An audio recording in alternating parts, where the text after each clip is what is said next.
Malacanang says President Aquino will not interfere in the ongoing charter change process in the House of Representatives. Communications Secretary Sonny Coloma stressed this after the lower house approved a resolution filed by Speaker Sonny Belmonte seeking amendments to economic provisions of the 1987 Constitution. According to Secretary Coloma, there has been no change in the President's position that there is no need to amend the charter. Roque Ignacio filed this report.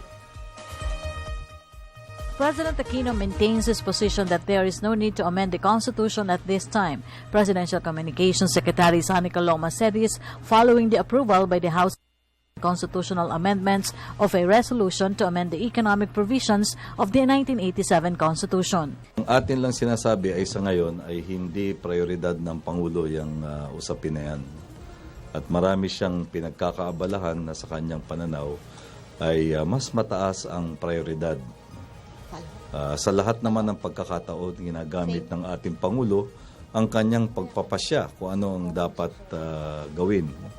At sa kanyang pagtimbang ng kasalukuyang sitwasyon, hindi pa napapanahon para siya ay gumawa ng iba pa sa kanyang mga nagawa na o magsalita pa na karagdagan sa kanyang mga nasabi na. Malacanang stressed that the executive has no authority to interfere with Congress. Lawmakers who push for the amendments are known allies of the Aquino administration. But Coloma reiterated there is no need to doubt the president since there is no secret plan on the latest congressional move. Now, for people to say that there should be presidential action on what the Congress is doing now, I think is to tread on the issue of separation of powers. And the President is not minded towards interfering in the processes of Congress. Ngayon, kung merong mga magsasabi na merong mga sekretong plano, baka naman hindi sila kabilang doon sa mahigit sa 70% na nagpapahiwatig ng kanilang pagtitiwala sa integridad ng ating Pangulo. Coloma added that President Aquino will not in any way use his power to influence the legislature. Doon sa RH bill, ilang beses nagpatawag ng pulong ang Pangulo, mismong dito sa Malacanang. Tinawag lang ba niya dyan yung kanyang mga kaalyado? O tinawag, di ba tinawag niya lahat? Pabor o hindi pabor? In fact, doon sa RH, marami doon sa kanyang mga kaalyado ang bumoto laban doon. Kaya wala siguro tayo masasabi na may record o may karanasan sa kanyang pamahala na ginamit niya ang kanyang posisyon upang mambraso ng mga mambabatas. Charter change controversial issue even in the past leaderships due to alleged term extension. But Coloma said the president is firm to finish his term in 2016.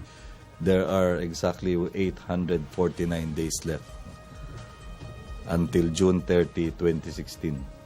And we're determined to use each day to the fullest extent in implementing our development programs. For the People's Television, Roque Ignacio.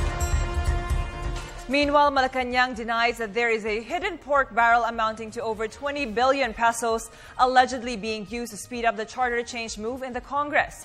The allegation was made by ACT Teachers Representative Antonio Tino.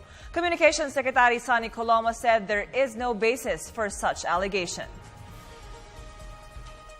Wala pong basbas yan, wala po kaming kinalaman dyan. Wala pong batayan yung mga paratang laban sa executive branch hinggil dyan. Sapagkat sinusunod po natin yung kautusan ng Korte Suprema hinggil sa pagiging unconstitutional.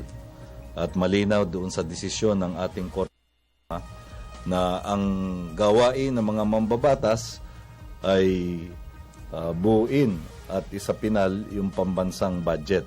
At pagkatapos yun naging batas, ang magpapatupad nito ay ang executive branch. At wala nang dapat na involvement ang sino mang mambabatas sa paggastos o sa pagpapatupad ng mga programang nakasaad sa General Appropriations Act. Yan po ang posisyon ng ating administrasyon.